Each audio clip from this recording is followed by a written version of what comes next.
So ito guys yung ating manual call point. So kung mapapansin natin, so siya pa ay sarado. Okay? So itong manual call point na to, paano nga ba siya binubuksan para ikabit yung ating wiring? So dito sa ilalim, sa mapapansin natin, meron siyang parang butas. Okay? So gamit yung susi na nakasama dun sa manual call point box, so sinusundot lang siya. Yan, so ipasok natin dito. So kapasok mo dyan, mag-o-open na yung ating manual call point. So pwede na tayong mag-wiring.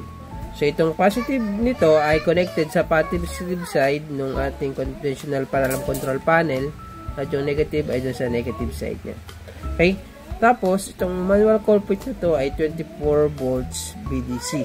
So, paano nga ba natin ina-activate itong manual call point? Okay. So, ibalik ulit natin yung kanyang cover. So, at papakita ko sa inyo kung paano ina-activate itong manual call point natin. So, ito naman ay simple lang din sa pag mabalik. So, unahin muna itong taas. Okay. So, once napit na yung taas, saka natin siya ipit sa baba. Okay. So, paano siya ina-activate? So, pag-activate ng manual call point, so i-press lang natin to. Yan. So, ibig sabihin, activated na yan. So, para ibalik sa normal na position, so kailangan nating sundutin yung ilalim nitong ating susi.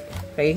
So, pag sinundot mo siya, automatic na nawawala yung ano. Pero, kailangan pa siyang ikutin para bumalik ito. So, kung mapansin nyo, may space yan. Pag sinundot nyo yan,